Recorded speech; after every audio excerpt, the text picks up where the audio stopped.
Good afternoon, everyone, and welcome to Snap Inc.'s second quarter 2020 earnings conference call. At this time, participants are in a listen-only mode. After the prepared remarks, there will be a question and answer session. If you would like to ask a question during that time, please press star, then the number 1 on your telephone keypad. This call will be recorded. Thank you very much. Mr. David Ometer of Investor Relations, you may begin. Thank you, and good afternoon, everyone. Welcome to Snap's second quarter 2020 earnings conference call. With us today are Evan Spiegel, Chief Executive Officer and Co-founder, Jeremy Gorman, Chief Business Officer, and Derek Anderson, Chief Financial Officer. Earlier today, we made a slide presentation available that provides an overview of our user and financial metrics for the second quarter 2020, which can be found on our investor relations website at investor.snap.com. Now I will cover the safe harbor. Today's call is to provide you with information regarding our second quarter 2020 performance in addition to our financial outlook. This conference call includes forward-looking statements. Any statement that refers to expectations, projections, guidance, or other characterizations of future events, including financial projections, future market conditions, or the impact of COVID-19 on our business and on the economy as a whole, is a forward-looking statement based on assumptions today. Actual results may differ materially from those expressed in these forward-looking statements, and we make no obligation to update our disclosures. For more information about factors that may cause actual results to differ materially from forward-looking statements, please refer to the press release we issued today, as well as risks described in our quarterly report on Form 10-Q for the year ended March 31, 2020, particularly in the section titled Risk Factors. This information can be found in our other filings with the SEC when available. Our commentary today will also include non-GAAP financial measures, and we believe that the use of these non-GAAP financial measures provides an additional tool for investors to use in evaluating ongoing operating results and trends. These measures should not be considered in isolation from or as a substitute for financial information prepared in accordance with GAAP. Reconciliations between GAAP and non-GAAP metrics for our reported results can be found in our press release issued today, a copy of which can be found on our investor relations website. Please note that when we discuss all of our expense figures, they will exclude stock-based compensation and related payroll taxes, as well as depreciation and amortization and non-recurring charges. At times in our prepared remarks or in response to questions, we may offer additional metrics to provide greater insight into our business or our quarterly and annual results. This additional detail may be one-time in nature, and we may or may not provide an update in the future on these metrics. Please refer to our filings with the SEC to understand how we calculate our metrics. With that, I'd like to turn the call over to Evan. Thanks, everyone, for joining our call. This has been an extremely challenging time, and our team has done an outstanding job continuing to support the growth of our community, which increased 17% year over year to 238 million daily active users, as well as building our business, with revenue growing 17% year over year to $454 million.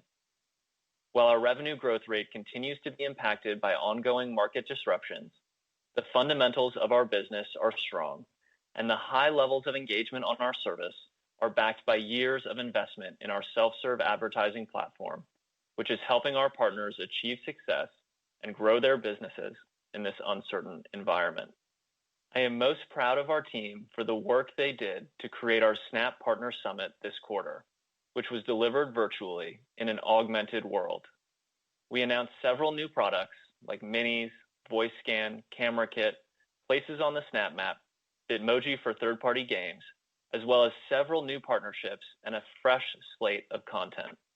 We also made Snapchat easier to navigate with our new action bar, which provides top-level navigation to more easily access the Snap Map, Chat, Camera, and Discover, resulting in more surface area and accessibility for each of these platforms. We are working hard to overlay new computing experiences on the world through augmented reality, and the Snap Partner Summit showcased some of our latest AR products, including local lenses that allow people to share augmented reality experiences together, overlaid on their neighborhood cityscape, and Snap ML, which empowers members of our community to bring their machine learning models directly into lenses on Snapchat. This enabled Gucci to leverage Wannabai's foot tracking technology to help people try on their latest sneakers in Snapchat and even buy them directly within the lens. These sorts of augmented reality experiences are especially powerful in the post-COVID retail environment, where brands are investing more in virtual try-on. In addition to our new augmented reality products, we also released minis to enable developers to build interactive and social experiences for our community. For example, when movie theaters reopen, friends will be able to browse and purchase tickets together in the upcoming Atom Tickets Mini. We're excited to help our partners understand how they will benefit from our long-term vision for Snap and the many ways that they can use our products and platform to connect with our community and build their businesses. Our community grew by 17% year over year, with 238 million people using Snapchat every day on average in the quarter. This continues our recent momentum in daily active user growth, with the last 3 quarters seeing our highest year-over-year growth rates since 2017. We now reach more than 100 million people in the US alone and are also seeing strong growth in our core markets in North America, Europe, and Australia. We are also continuing to invest in app performance and localization to make our service more accessible to people all over the world, with Snapchat now available to over 2 billion people in their native language. These efforts have helped us grow even faster in emerging markets like India, where we've seen over 100% growth in daily active users over the past year.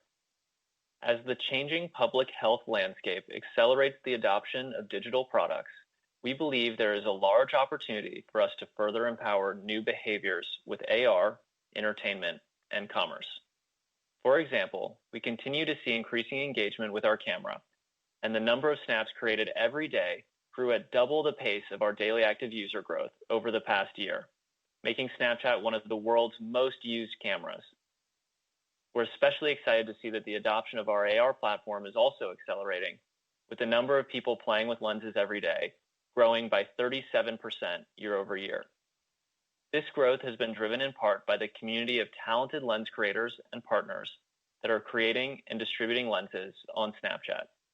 Creators are quickly adopting new lens studio capabilities to create lenses that put a lightsaber in your hand, turn the entire world into spaghetti, and let you try on clothes and makeup. Today, Snapchatters play with lenses created by our community 6 times as often as they did just last year, and these lenses now drive more than a quarter of all lens engagement on Snapchat. We are excited to see that our product innovation in AR is empowering the creativity of our lens creator community, which in turn has driven growth in user engagement. With so much happening around the world today, our Discover platform is more important than ever in helping our community stay educated and informed about current events. Snapchat has become a go-to destination for credible and accurate news content during the pandemic, with more than half of the entire US Gen Z population watching COVID-related news created by our partners. Additionally, following the murders of George Floyd, Ahmaud Arbery, and Breonna Taylor, we published curated community stories featuring powerful snaps from our community, which range from breaking news about peaceful protests to a dialogue about what it means to be living while Black in America. We are also rolling out Happening Now, a dedicated section of Discover that provides breaking news from media partners such as NBC News and ESPN, summarized in a single snap. In addition to news, Discover has also provided a premium mobile entertainment experience for our community as they are sheltering in their homes. For example, Will From Home, which culminated in a Fresh Prince of Bel-Air cast reunion, was watched by more than 35 million people. Snap Originals continue to attract audiences that rival those of top TV series and have reached more than 75% of the US Gen Z population so far this year. In addition, many of our media partners are finding success adapting their television properties for our platform in order to reach an incremental audience that is not watching TV. According to eMarketer, the average US adult spends 29 more minutes with mobile content compared to TV, which is up from 6 fewer minutes on mobile in 2018. We believe this trend is driven primarily by the younger generation, whose time spent watching TV is a fraction of their older counterparts. This creates an opportunity for our media partners, several of whom spend significant resources to create high-quality content for TV, to expand their total audience to include these younger viewers. Several shows that are finding success on Discover were originally shot for linear TV, and these shows have reached an audience of over 100 million people on Snapchat so far this year. We added more than 180 new Discover channels this quarter and recently announced newly expanded partnerships with Disney, ESPN, NBC, Viacom CBS, the NBA, and the NFL as we continue to expand our curated content business. The strong engagement with our platform and products is driving results in our advertising business, despite the many macro headwinds currently experienced by our partners. Our advertising business grew 17% year over year to $454 million in revenue. We are pleased to see the continuing growth in our revenue, especially in the face of extreme dislocations in the market. As heavily impacted companies like travel and in-theater entertainment pull back spend, we have transitioned to helping them plan for a future recovery, led in part by our audience. We have also seen that certain industries like CPG, gaming, streaming services, and e-commerce have benefited from some of the COVID-related changes in consumer behavior and have been leaning in as advertisers on our platform. Our significant investments over the past few years in our team and our ad platform helped us provide substantial value to both direct response and brand advertisers as they navigate these rapid and unprecedented shifts in the market. Our direct response business continues to drive meaningful return on investment at scale, especially during the current environment where performance-oriented apps and e-commerce advertisers look to reach customers who are increasingly engaging and transacting on the internet rather than in person. This has been accelerated by the major improvements we continue to make to our ad products and back-end optimization, which have helped us increase the scale at which we're able to deliver results for direct response advertisers. For example, we are rolling out dynamic ads globally so that retailers like Sephora and Adidas can run e-commerce campaigns on Snapchat that automatically optimize across their entire catalog. These product improvements also drive a virtuous cycle for our direct response business. As we onboard more advertisers, the increased quality and diversity of our advertising demand means that we have more relevant ads to choose from when deciding which ad to show a particular person at a particular time. This in turn drives more value for advertisers with fewer wasted impressions while simultaneously reducing the perceived ad load for our community. While these uncertain times have impacted many businesses in different ways, one consistent theme across all brands has been the focus on reaching customers in thoughtful and genuine ways. Brands have collaborated on many of the new products we are building, including by investing heavily in our new AR capabilities to engage an audience that is not able to visit their stores or see their products in person. We recently launched brand profiles, an important first step towards building a native home for all of the organic experiences that brands are building.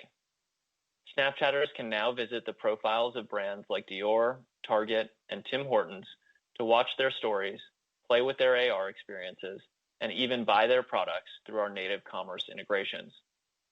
We are excited to evolve our relationships with brands of all sizes as we continue to build tools for brands to organically engage with our audience. Finally, the growing focus on brand safety and privacy across the entire industry places us in a unique position of strength as we have invested in these areas from the beginning of our business. The very foundation of both our consumer product and our advertising business has been built around our commitment to protecting the privacy of our community and to delivering a safe environment for brands. We believe that building trust with our community and providing a safe environment on Snapchat is critical to our long-term success and helps us live up to the high expectations of both our community and our advertising partners. This reflects our broader commitment to making a positive impact with our company and our products. Our strategy is simple. We try to do the right thing, even when it's hard, and we work to acknowledge and fix our mistakes quickly. Looking forward, we expect that the current operating environment will become more complex. This year alone, we have seen sweeping changes to our global economy, the privacy and regulatory landscape, public health and social behaviors, and the direct confrontation of a legacy of injustice and extreme inequality in America. This means that our strategy of trying to do the right thing isn't just a moral imperative. we believe that it is the only way to achieve the long-term vision for our business.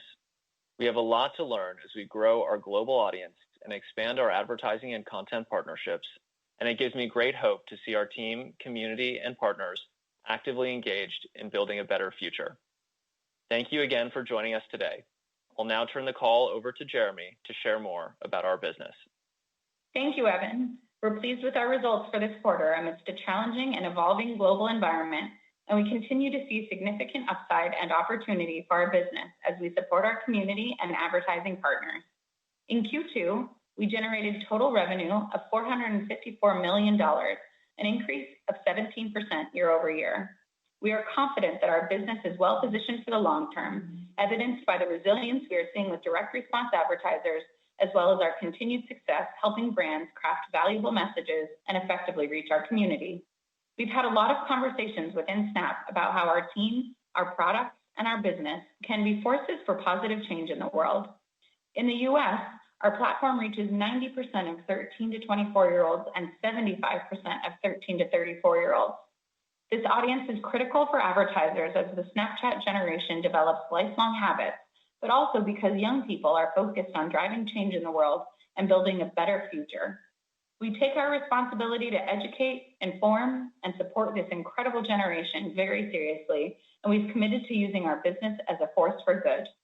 Given the relationship we have built with the Snapchat community worldwide, we've been able to help brands deliver timely messages that resonate with 13 to 34-year-olds who see the world differently than their parents' generation. This is particularly important against the backdrop of current events, as advertisers look to appropriately align their messages with what our community seeks: positivity, goodwill, and most importantly, authenticity. We have partnered with many brands and verticals that are well positioned in the current environment, such as consumer packaged goods, gaming, streaming, and e-commerce, while also helping our partners with recovery roadmaps for industries that have experienced an outsized impact from COVID-19. We had the opportunity to work closely with Monster Energy to adapt a new campaign for Snapchat in response to stay-at-home orders with their #CrushQuarantine campaign across Snap ads, commercials, story ads, and lenses. Monster's multi-ad product exposure ultimately generated a 12-point lift in ad awareness and a 5-point lift in message association. Our large audience, creative formats, and advanced measurement tools provided a significant opportunity for brands such as Monster Energy to reach Snapchatters during the global pandemic. Our team has also been working hard to provide useful products and resources for businesses as they manage the current economic landscape. We added multi-country targeting capabilities, allowing advertisers to optimize for the best performing customers regardless of location, catering to location-agnostic products and services like commerce, fintech, and games. In addition, we launched Places on our Snap Map, which highlights businesses that are popular with our community and offers information like hours, reviews, and delivery options via third-party partners. While we are just getting started with this opportunity, as parts of the world begin to reopen safely, we will be there to help the Snapchat generation support their favorite local businesses and discover new ones. We remain focused on making progress against our ARPU opportunity through our 3 key priorities. First, investing in our ad platform in order to drive improved relevance and deliver measurable ROI. Second, efficiently scaling our sales and marketing functions to support our advertising partners globally. And third, building innovative ad experiences through video and augmented reality that deliver real business value. Our 3 priorities, along with our unique reach and growing global audience, allow us to drive performance at scale. Since completing the transition to our self-serve ad platform, we've been able to reliably translate improvements in relevance, optimization, and measurement into revenue growth by delivering increased ROI. During a time of disruption, marketers must make difficult decisions. They need flexibility, creativity, and strong relationships, but most importantly, they need performant media. Advertisers are becoming more performance-oriented, and the economic conditions only accelerated that trend this quarter. Our flexible and advanced self-serve platform, our strong suite of performance ad products, and our relentless focus on measurement and ROI continue to help our advertising partners deliver positive results. The global health crisis has also accelerated the shift to a more digital economy. Our advertising partners are exploring more ways to offer services digitally, including at-home fitness apps, online education programs, retail stores and restaurants offering online ordering and delivery services, and mobile-first banking and trading. This crisis is encouraging all business owners to adopt digital marketing methods to engage with their customers globally, and we are well positioned to take advantage of this shift. Our early investments in building the fundamentals of our global business have paid off and have resulted in our highest number of active advertisers to date this quarter. We've built a full suite of ad products designed to meet advertisers' needs in this new world, particularly for e-commerce, such as swipe to call, pixel verified purchase, app re-engagement, and dynamic ads. We recently launched dynamic ads globally, and we are finding that advertisers are already seeing early success with this new ad format. Rob Sidhu, Senior Director of Media Activation at Adidas, said, quote, "In the wake of the COVID-19 epidemic, Adidas has further accelerated its digital business. With e-commerce a key focus for us in 2020 and beyond, we were excited to beta test Snapchat's dynamic ads in the UK, Germany, France, and the Netherlands. Within weeks, we saw 52% growth in return on advertising spend, and we've subsequently grown our investment," end quote. More and more e-commerce businesses are adopting our Snap Pixel to optimize for down-funnel purchase objectives, demonstrating the increased demand we are seeing from businesses measuring campaigns via first-party attribution. For example, in Q2 2020, Chipotle launched a new free delivery campaign on Snapchat to drive purchases both on Chipotle.com and within their app. Their campaign drove over 3 times the number of attributed purchases as compared to their Q1 2020 campaign, and a 171% increase in return on ad spend compared to the prior quarter. We remain focused on helping businesses such as Chipotle translate measurement and optimization into meaningful conversions and strong ROI. Our second priority is to grow demand through better service of our advertising partners. We continue to hire talented sales professionals to build out and improve our verticalized coverage that serves many advertisers across the globe. While we are not able to host in-person meetings with our advertising partners, our teams have quickly pivoted efforts to virtual industry education, and our team has led thought leadership webinars during quarantine and partnered with many industry leaders like Shopify and Smartly to further educate advertisers about our robust ad tools and capabilities. We are also supporting advertisers by building out more on-demand learning tools, such as Snap Focus, which includes 6 learning courses that walk through everything advertisers need to know to create their first ad campaign. Our third priority is to lead the way with innovative advertising. Over the past 5 years, we've been building a powerful video business with the goal of connecting brands and advertisers to the Snapchat generation. For example, CoverGirl Clean Fresh came to Snapchat to get in front of the hard-to-reach Gen Z and millennial female audience. Their campaign leaned heavily into premium video, featuring Snap Select commercials, Snap ads, and filters. Of the total audience reach, 62% was unique to Snap. The campaign drove a 9-point lift in ad awareness and a lift in purchase intent that was 4.5 times the Snap US CPG norm. This is just one example of many that signals a broader shift in how Gen Z and millennials consume content. It's getting harder and harder to reach this audience on linear TV or commercial-supported streaming, and it's not just the younger generation. Average daily Discover content viewership by people over 35 has increased by over 40% year over year. Based on this growth and in response to the evolving needs of our advertising partners, we introduced First Commercial, giving advertisers a way to reserve the first commercial a Snapchatter sees during the first show they watch, allowing brands to make that all-important first impression. Our commercials are designed for both social video and online video buyers, with the goal of attracting incremental online video and TV budgets into our hand-curated, brand-safe content environment. In fact, the content on our Discover platform is brand safe by design. In order to provide advertisers with fixed price reserved inventory next to this content, we introduced Snap Select, where ads only appear in our hand-curated selection of shows and content from media brands like ESPN, NBC, and People. In Q2, we expanded our Snap Select curated ad placement options to 5 topics: sports, entertainment, beauty, lifestyle, and news, enabling advertisers to reach viewers within each vertical.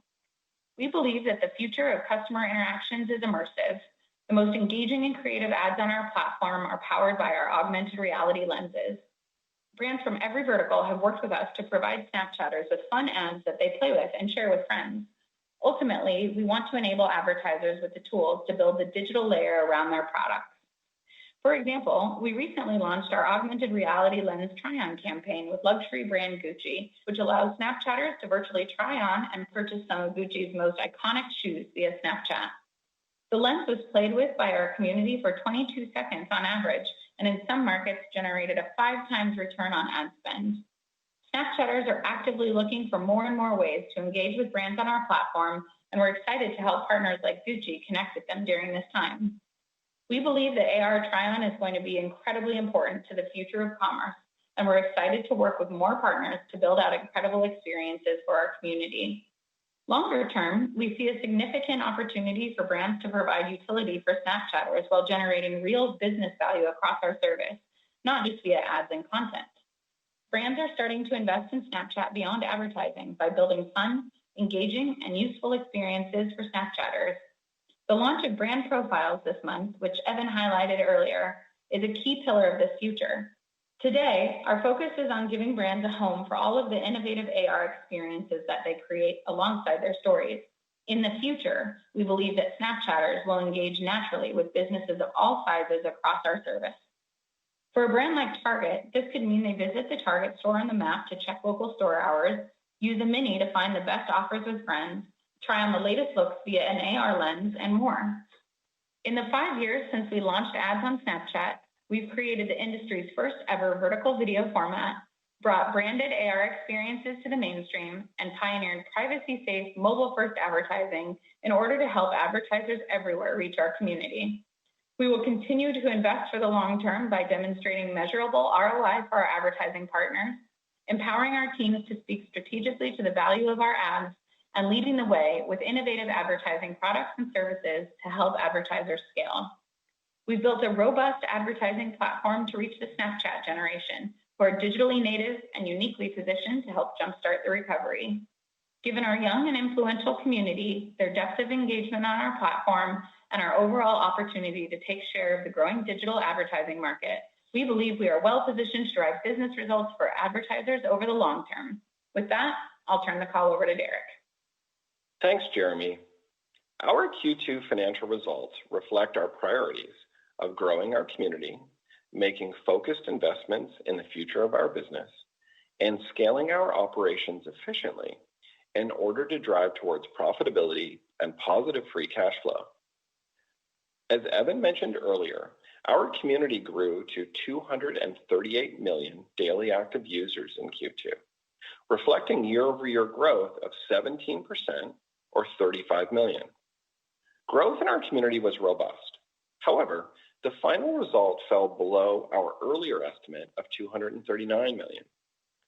At the onset of widespread shelter-in-place orders, as people sought to stay connected and entertained from home, we observed an increase in daily active users that informed our initial estimate. This initial lift dissipated faster than we anticipated as shelter-in-place conditions persisted. Despite the unusual circumstances influencing user growth in the quarter, we were pleased with the overall level of growth and that growth continued month over month from April to May and May to June. The growth in our community continued to be broad-based in Q2. In North America, DAU grew by 9% year over year to reach 90 million. In Europe, DAU grew by 12% to reach 71 million. In rest of world, DAU grew by 37% to reach 77 million. The outsized growth in rest of world follows the rebuild of our Android application in 2019 and our subsequent efforts to further localize the product. A good example of this momentum can be seen in India, where daily active users more than doubled year over year in Q2. We see a significant opportunity to continue to grow our community as we further invest in localization of our product through language support, local content, and marketing partnerships across a variety of geographies. Q2 revenue was $454 million, an increase of 17% year over year. While our growth rate for the full quarter exceeded the early quarter-to-date result we shared in our prior call, the path to this outcome was not a straight line. The operating environment has remained challenging as COVID-19 continues to impact macroeconomic conditions and the businesses of our advertising clients. Many of our advertisers have seen interruptions in their businesses, especially those that rely on in-person interaction with their customers, such as restaurants, entertainment venues, transportation services, physical retailers, and hospitality providers, among others. In addition, many advertisers paused spending for periods of time during the quarter in order to swap out their ad creative for messaging that was more appropriate for the given moment. These challenging circumstances interrupted otherwise robust momentum in our self-serve platform.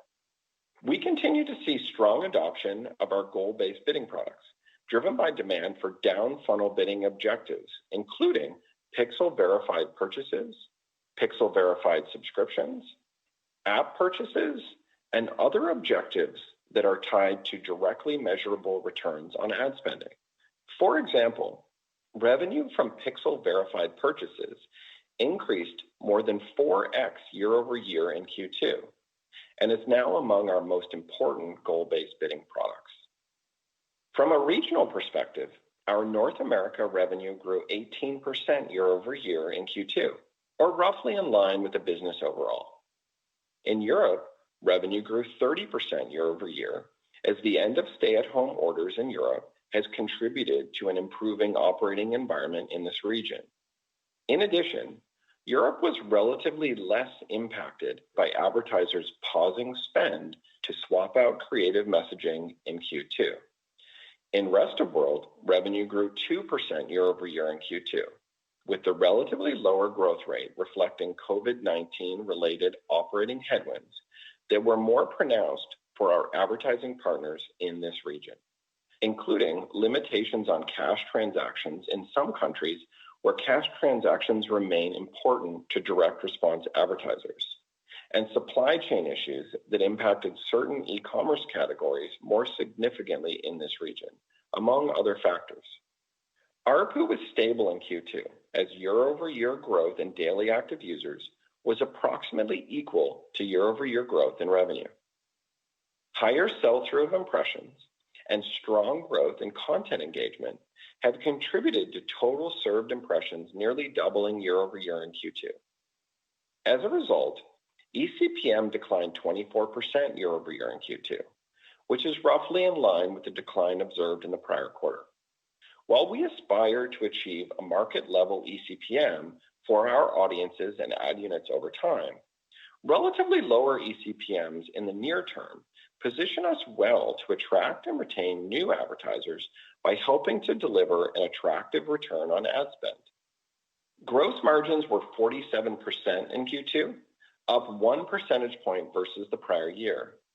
Infrastructure costs per DAU were 69 cents in Q2, which is the lowest cost per DAU we have reported since Q1 of 2017, and comes on the heels of our annual infrastructure cost camp, where our engineers dedicate time to infrastructure efficiency projects that go above and beyond our ongoing cost management programs. On the content side, we have been doubling down on our investments in premium content, and we are seeing productive returns on these investments, with the daily average number of Snapchatters watching shows growing more than 45% year over year in Q2. In addition, we continue to see our overall Discover audience mature, with the daily average number of Snapchatters in the 35 and over age group engaging with Discover content growing at a rate of more than 40% in Q2. We are particularly pleased that we have been able to grow our community at a robust rate and make investments in premium content while continuing to expand our gross margins. Operating expenses were $307 million in Q2, up 19% year over year. This increase reflects continued investment in our talent base, driven primarily by growth in our engineering and monetization teams. We've observed a steady and significant improvement in employee retention over the past year, and this has helped ensure that the investments in our talent base are highly productive, which is evidenced by the product innovation showcased during our recent partner summit. We have also made investments in marketing to grow our advertiser base and Snapchatter community, which have contributed in part to robust growth in these areas. These investments have been partially offset by savings related to lower travel and event-related spending while our teams largely continue to work from home. Adjusted EBITDA was negative $96 million in Q2, or $17 million unfavorable versus the prior year. While we have carefully prioritized our investments given the uncertain operating environment, we have remained focused on investing in the long-term growth of our business in order to build on the momentum we have established with our community and our advertising partners.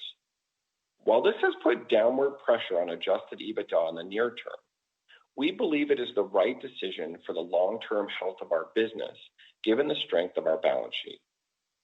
Operating income in Q2 was negative $311 million, or $6 million unfavorable versus the prior year, as lower stock-based compensation partially offset the year-over-year decline in adjusted EBITDA.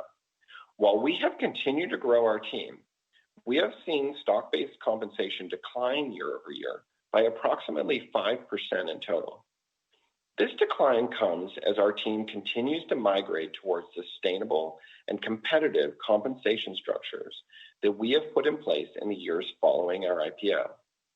We view careful management of our stock-based compensation programs as a key input to efficiently managing our fully diluted shares outstanding as we seek to build shareholder value over the long term.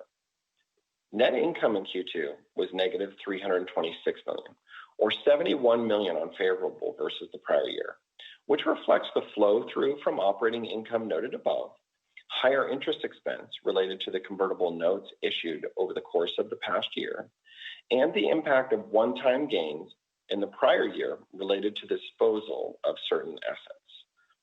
Free cash flow was negative $82 million in Q2, an improvement of $21 million year over year, as lower adjusted EBITDA, higher interest payments, and higher capital spending were more than offset by improvements in net working capital as we continue to scale our business efficiently.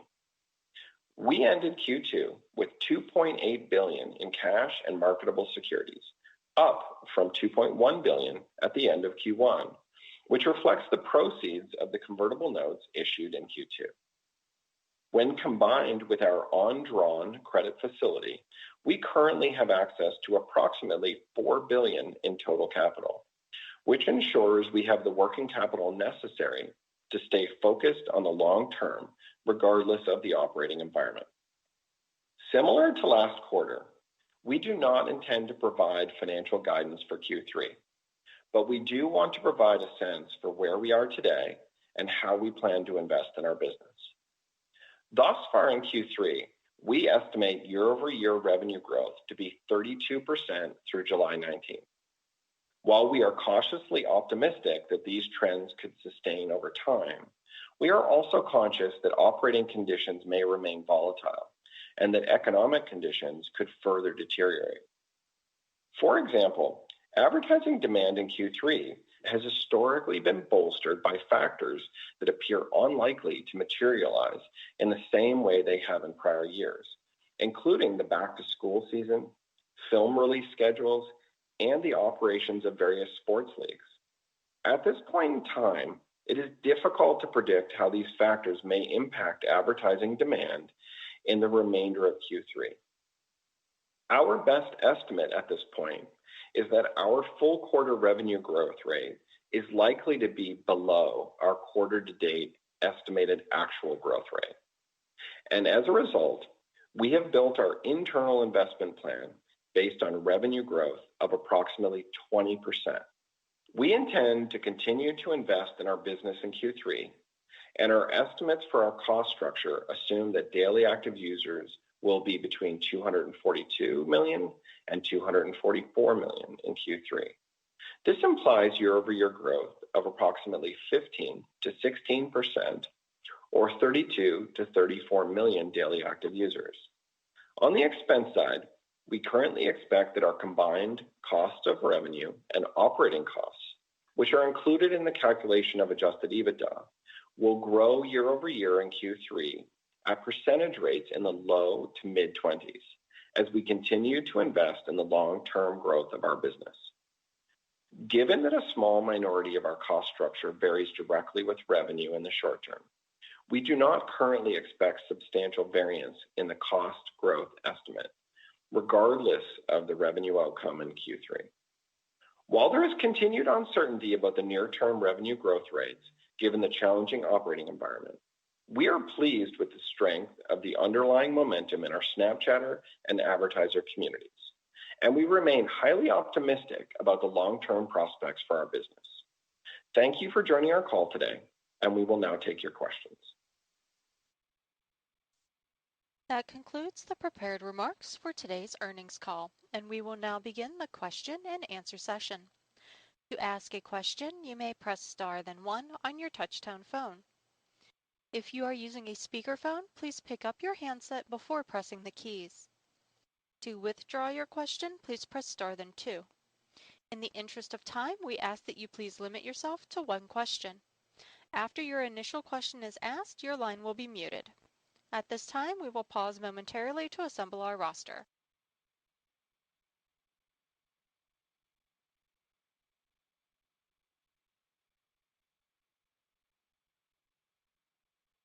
And our first question comes from Ross Sandler of Barclays. Please go ahead.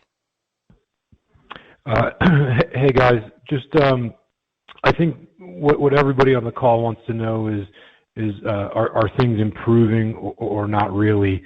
So can you talk about what might have caused the growth rates to pick up from mid-teens in 2Q to the low 30s in July, and then maybe beyond the reasons provided a minute ago, why you expect that to drop off in the future, or is that just some conservatism baked in to the plan? And then any color just over the last couple months since the last update on growth rates for brand advertising revenue versus direct response advertising revenue. Any color there would be helpful. Thanks a lot. Sure. Thanks for the question, Ross. I'll give us a little bit more color here, is that we're really proud of the work that our team did to deliver results for our business while working from home in their challenging operating environment this past quarter and continue to do today. We mentioned this on our private call, but we experienced a growth rate of 15% through the first few weeks of Q2. So our final result of 17 was just above this, but the result wasn't in a straight line. There were periods of time where advertisers had to pause to reshift creative, these kinds of things, so it was not straight line. They faced the challenges in their business due to COVID-19 and other interruptions. We also saw a number of advertisers pause spending at times just to adjust to better suit the moment. But to be specific, our direct response business has proven just resilient, and we've continued to benefit from the growth in adoption of our goal-based bidding products, and that is driving the continued growth in the top line overall that you're seeing now. As far as some of the other parts, the brand side of the business has begun to recover as revenue growth in the rest of world has recovered, and this is contributing in part to the improved results we've seen this quarter. In addition, we see continued strength in categories like CPG, streaming, at-home fitness, and tech. And of course, we're continuing to see declines in things like tourism, dine-in restaurants, while they continue to be challenged in this environment. We're hopeful that the trends that we've observed recently will persist, but we're also conscious that the operating environment does remain challenging. And many of the factors that have historically contributed to the growth of Q3 are unlikely to materialize in the same way this year that they have in prior years. Examples of that would be the start to the NFL season, tentpole movies being moved out of summer movie season, back to school, et cetera. All of these things will happen, but just in ways that we're a little bit less familiar. So that gives some color, hopefully, on the cautiousness there. Our next question comes from Rich Greenfield of LightShed Partners. Please go ahead. Hi, a couple of questions. I mean, I guess first off, Evan, you've talked a lot about the investments you've made in content. Obviously, Discover looks dramatically different. You're putting a lot of effort into minis and other things that basically a lot of spend to make the product better. Curious, then why are we seeing sort of a deceleration in user growth? It seems like Snap is so much better than it was 6 and 12 months ago. And I'm maybe even specifically calling out Europe. Like, why is European growth, kind of post the Android? Why are we not continuing to see a continued acceleration as content flows in over there as well? And then just on kind of the elephant in the room, there's been a boycott, as I'm sure you and everyone are aware of some of your peers, but most notably Facebook. When you think about the commentary that Jeremy and Derek were just talking about for Q3 and even Q4, what is factored in for shift of spends from other platforms? How are you taking advantage of major advertisers literally stopping their spend on Facebook and even some of the other platforms?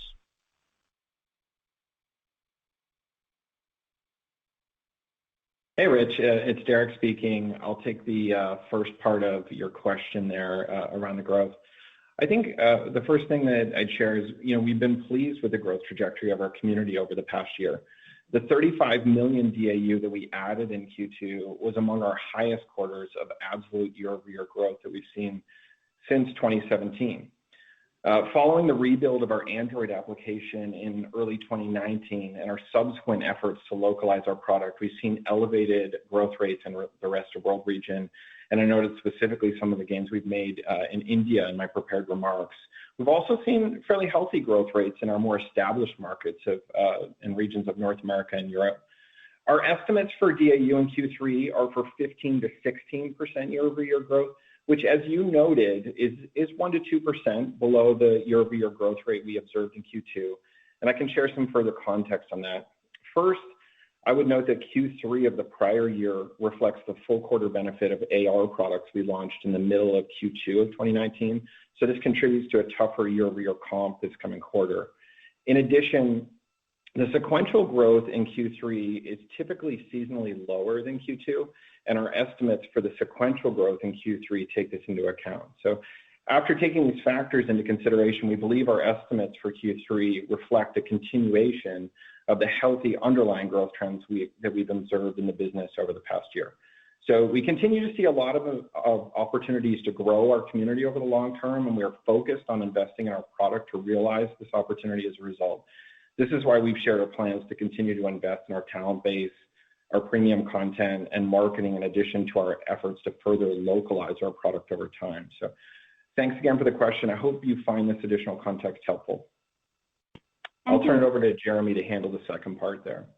Great. Thank you, Rich, for the question. I want to speak specifically about the Facebook boycott. To your question, it is difficult to ascertain exactly what the impact of the Facebook boycott is on revenue at this time. Some of the Facebook boycott could also be related to overall cuts in marketing budgets, just given the environment.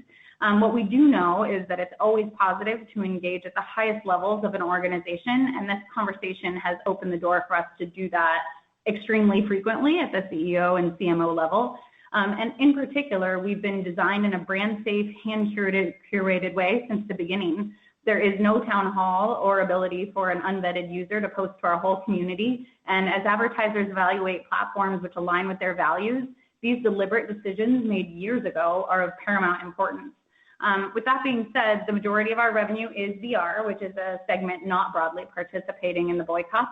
And with the advent of dynamic ads, the addition of worldwide targeting, and more, we're continuing to deliver results for those advertisers, which put us in a strong position to gain and retain those advertisers over time, independent of the boycott.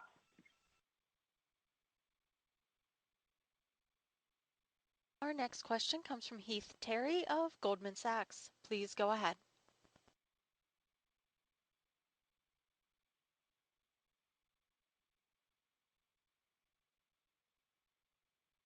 Heath, your line is open on this end. Great, thank you. When we think about things from just maybe a little bit of a higher level perspective, I was wondering if you could give us a sense of sort of the evolution of the advertising base over the course of the crisis, just in terms of the vertical, the goals that you're seeing them and seek out, and sort of the tech and sales channel that they're using to engage with you with, and particularly to the extent that you're seeing advertisers new to the platform, any sense where their spend is coming from, And I guess at the same level, that question about your users, how are the users that are new to the platform sort of different in their behavior, maybe, to quantify it in terms of time spent on the platform and the way that that's evolving? Sure. Thanks for the question, Heath. Our early investments to build the fundamentals of our global business have really paid off, and they've resulted in our highest number of active advertisers in quarter to date this quarter. As I mentioned earlier, we do continue to see strength in categories like CPG, streaming, at-home fitness, and tech.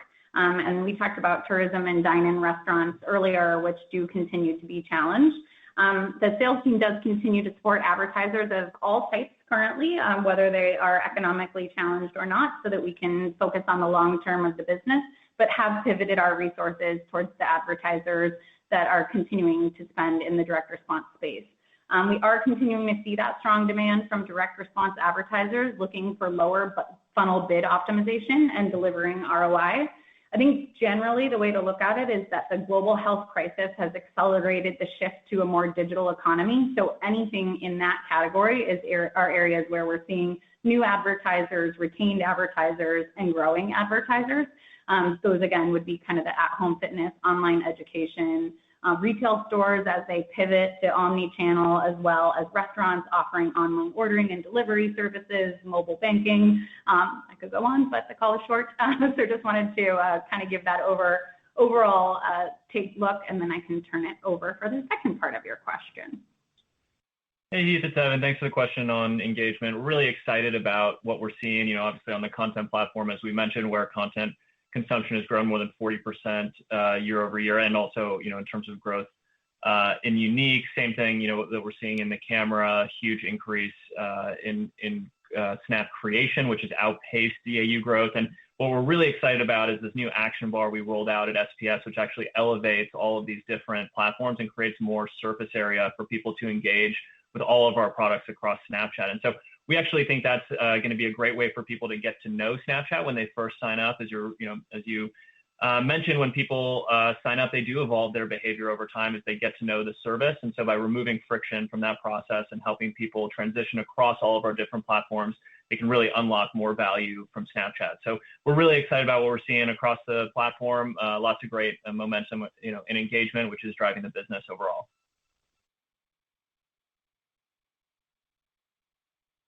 Our next question comes from Michael Levin of Pivotal Research Group. Please go ahead. Thanks for the question, guys.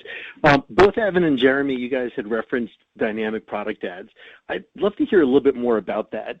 Specifically, do you have a sense of what percentage of adoption you think you could see out of commerce advertisers? And I guess just around adoption in general, like, are advertisers ready for this at this point in time, or what do they need to do to get their ducks in a row to be able to go ahead and start getting you guys the product catalog? Thank you so much. Sure. Thank you for the question, Michael. Yeah, we are really excited about how dynamic ads are going. We're seeing strong growth globally, and we're excited to build on the success and learnings of our initial US rollout. We now have solid early success stories in MENA, Europe, and in Canada, and it's an area in which we will continue to invest. We are really, really excited about the progress ahead of the holidays and seeing the adoption across a number of verticals.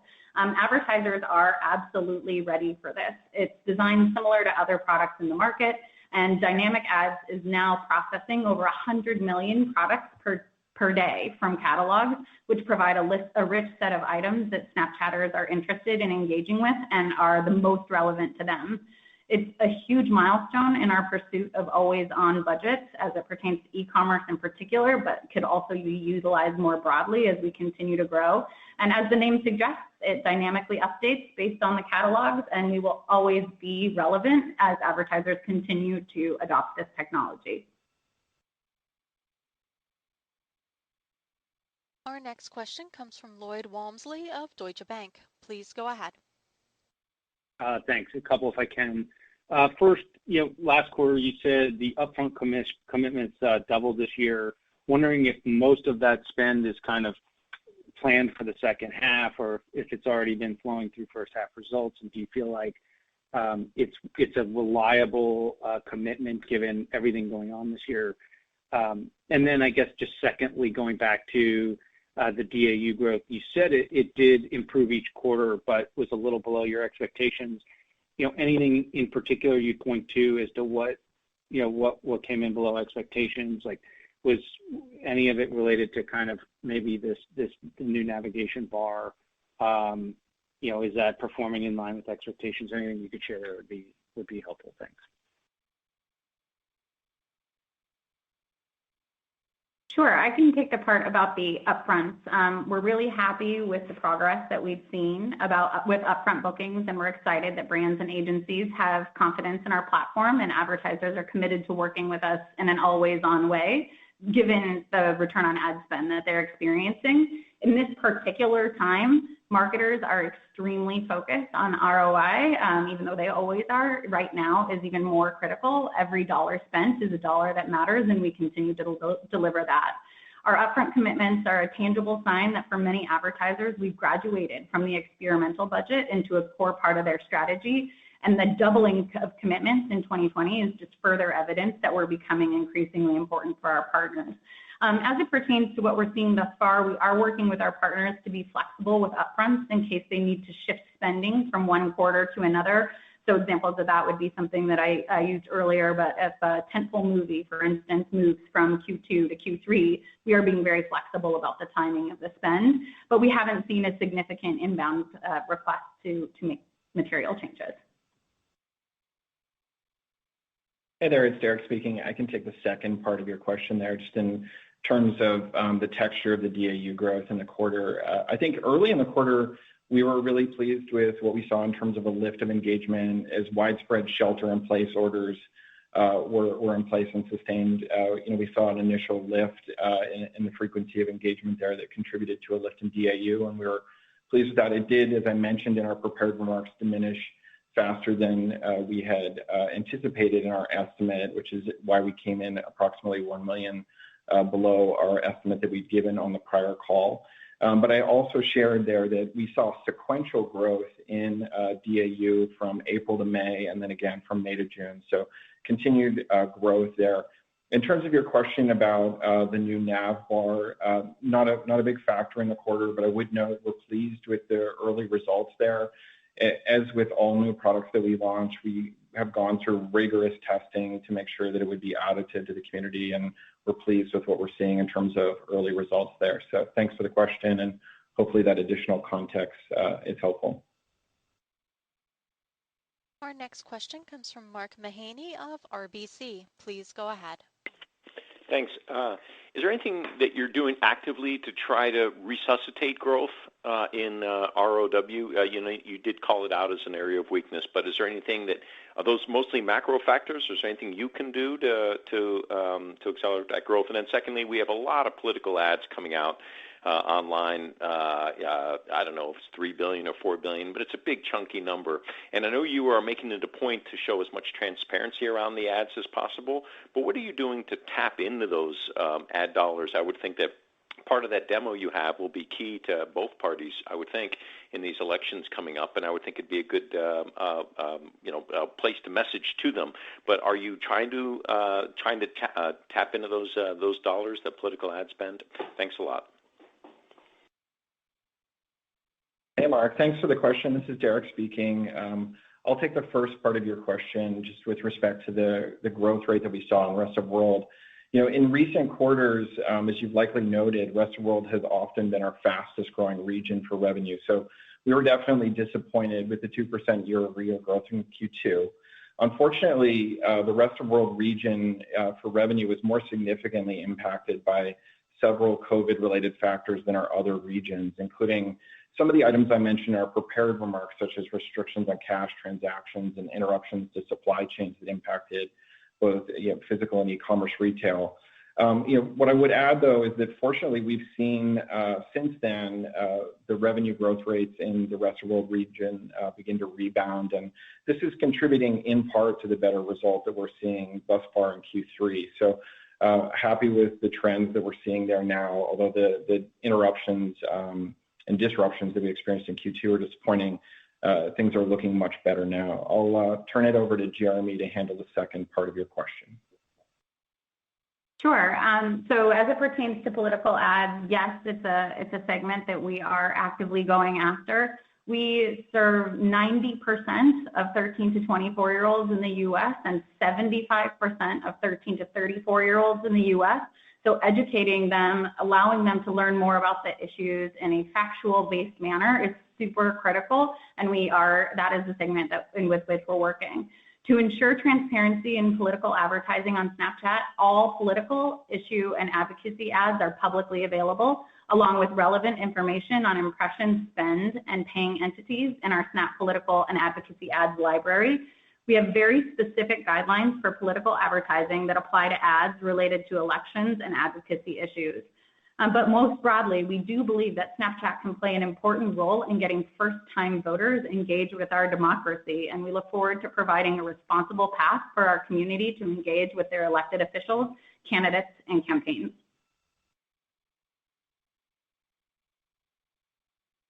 Our next question comes from Brent Thill of Jefferies. Please go ahead. Thanks for taking my question. This is James on for Brent. At your partner summit, you announced the update to the Snap Map with Places. Could you go a little deeper into your strategy for building out this particular product? And then curious whether you can comment on how you plan to eventually monetize Map and what that time frame might look like. Thanks a lot. Hey, James, thanks for the question. Really excited about what we're seeing with the map, and we think it represents a huge opportunity because we are personalizing the map to reflect your view of the world today. Most people use the maps for wayfinding and directions rather than understanding the world around them in a personalized way. And so as we think about adding your friends to the map and also adding places that are important to you, we feel that the Snap Map better reflects your view of the world around you. And so over time, we believe that will create a monetization opportunity because people are using the map to browse, to see what their friends are up to see what's happening at different locations. And that sort of map consumption is different than the A to B wayfinding that typically happens on maps today. So we've taken some intermediate steps in terms of monetization while helping local businesses reopen following the COVID lockdowns, providing free ad credits and letting them easily create Snap ads. But we'll continue to work on those products, especially as we build products around categorizing places and lists, helping recommend places to different friends. We see that as a really big opportunity over time.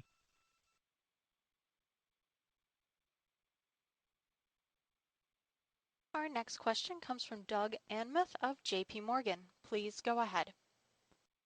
Thanks for taking questions. One for Evan, one for Derek. Evan, just wanted to ask about some of the key initiatives to grow the international user base, especially in the rest of the world. Clearly, the Android app rebuild a while back was significant, but what are you most focused on now as you look to make Snap a more global product that has both local and cultural relevancy? And then, Derek, you're on obviously a good path in terms of EBITDA profitability and hitting that last 4Q. Can you talk about kind of how that could resume here going forward? And then also, how do you get SBC under control? You commented on that in your prepared remarks as well. Thanks. Thanks for your question. We're definitely excited about the momentum we're seeing in the rest of the world. The investments we've made in Android are definitely paying off. There's still work to do, improving performance of the service, minimizing data consumption, working on partnerships to help make that data more affordable around the world. Of course, we're continuing to localize the product and onboard local content, local creators, and building local AR experiences, which we've seen increase engagement. So definitely lots of investment there, but really excited that the fundamentals are in place and they're showing up in the growth. Hey, Doug, it's Derek. I'll take your next two questions there. In terms of the path to profitability, we've not historically provided full year guidance. However, we did share near the beginning of this year that we had set a goal to achieve adjusted EBITDA profitability for the full year in 2020.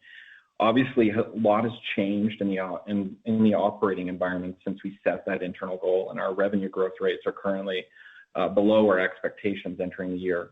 Much of our cost structure doesn't vary directly with revenue, so lower revenue growth rates have a fairly direct impact on this path to profitability in the near term. We've carefully prioritized our investments, though, given these changes in the operating environment, but we remain focused on investing in the long-term growth of our business in order to emerge stronger and better positioned to deliver sustained profitability over the longer term. We've given fairly clear guidance on our intended level of investment heading into Q3, and that level of investment won't vary much with revenue in the quarter. So absent significant improvement in the operating environment and a resulting sustained improvement in revenue growth rates, we don't expect to achieve that internal goal for fiscal 2020. We will continue to prioritize building towards sustained profitability and positive free cash flow over the long term, though, so that we can emerge stronger. And then, to further expand on your question about FCC and managing that, we think stock-based compensation is amongst our largest expense buckets and has also been, a contributor, obviously, to the growth in fully diluted shares over time. So we view careful management of our stock-based compensation programs as a really key input to efficiently managing our fully diluted shares over time. So while we have continued to grow our team, we've seen stock-based compensation decline year over year by approximately 5% in total in the most recent quarter and by just over 20% on a per capita basis. This decline comes as our team continues to migrate towards sustainable and competitive compensation structures that we put in place in the years following our IPO, including additional investments in cash compensation programs. And we'll continue to optimize these programs over time to ensure our programs are both sustainable and competitive. Due in part to this careful management of these programs, we've begun to see the rate of growth in fully diluted shares diminish, in addition to the stock-based compensation coming down. So we've actually seen the rate of growth in fully diluted shares decline to between 3 and 4% in the last couple of quarters versus 5 to 6% in the prior year. So we're paying very close attention to this. We understand it's a key input to building shareholder value over the long term, and we're carefully focused on managing it. We also believe that if we can continue to scale the top line and manage our investments carefully, that we'll be able to make additional investment progress towards positive free cash flow over time.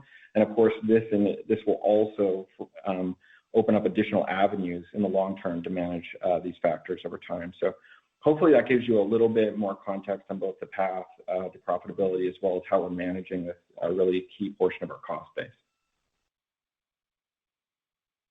Our next question will come from Justin Post of Bank of America. Please go ahead. Great. A couple questions. Obviously, a lot of interest in the acceleration in July. Just wondering, we know first half of June was rough for the industry. Did you see a big improvement from the second half of June into July? I wonder if you could help us at all with that.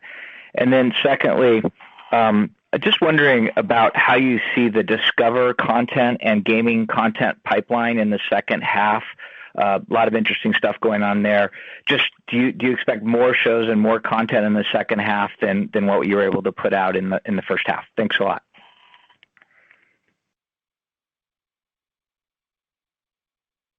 Hey there, it's Derek. Justin, it's Derek speaking. I can take the first part just in terms of what we saw on revenue growth rate.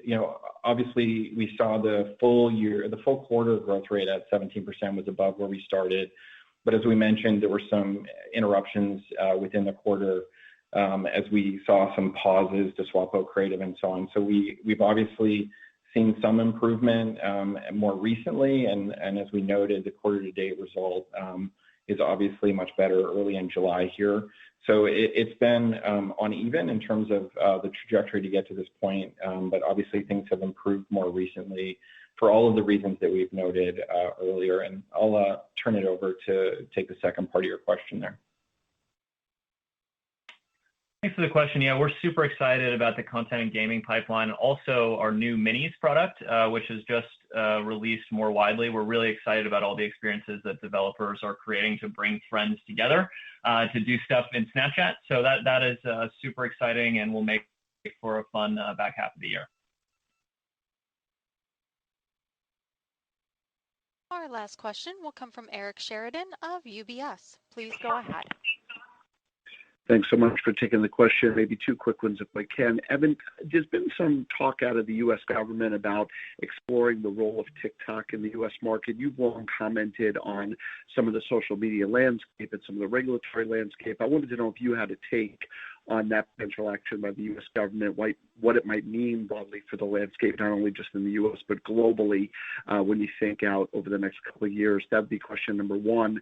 Question number two, maybe as you look out into Q3 and Q4 and the recovery takes maybe a firmer footing, is there a dynamic out there that there should be this wide a divergence in performance in the business on a region by region basis, or X tough comps? Do you guys see a reason why the businesses should much more become aligned over time in terms of overall growth rate? Just want to get the bigger picture question in there. Thanks so much. Sure. Thanks for the question. Yeah, I think it's been really interesting to watch the United States government grapple, with the huge success of a consumer technology company that is headquartered in China. I think, that really brings us to more of like a free markets question, as these businesses are able to leverage the massive, billion plus consumer base and obviously, second largest economy in the world in China, and leverage their success there to enter the United States market, which is a smaller market in terms of people. So it's been really fascinating to see the government grapple with this, obviously the national security concerns notwithstanding. So I'm not totally sure, what the path looks like from here, but you're right to note that I think the ecosystem has shifted a little bit with the success of, consumer technology from China. I think the really fascinating question that a lot of people are asking about, people really assume that the next big consumer tech hit would be a startup. And in this case, actually, the next consumer tech hit here in the United States seems to be a very large Chinese, conglomerate that offers many services around the world. So I think that has maybe reformulated people's conceptions of the tech landscape here in the United States. And, we're definitely interested in seeing how this all develops. Hey, Eric, it's Derek speaking. I can take the second part of that question there. I think in terms of, forward-looking on growth rate by region, what I would say there is obviously the conditions that we're operating here in terms of the operating environment are really uncertain, I think, for at least the coming quarter. And that's why we've not chosen to provide formal guidance this quarter. So I don't think we're really in a position until we better understand how the operating environment is going to recover to really give specific commentary on what we can expect on a growth rate basis by quarter. Obviously, we're hopeful that we'll see the trends that we've seen more recently persist and therefore see demand build. But we also understand that the operating environment has been particularly uncertain recently, and there's always the possibility that the macro environment could deteriorate. So we want to be prepared for a shifting environment as we go forward, and obviously hopeful that things would continue to improve. But it'll depend on the operating environment in large part. So hopefully that gives you a little better sense of how we're thinking about it, at least, in the coming quarter. This concludes our question and answer session, as well as Snap Inc.'s second quarter 2020 earnings conference call. Thank you for attending today's session, and you may now disconnect.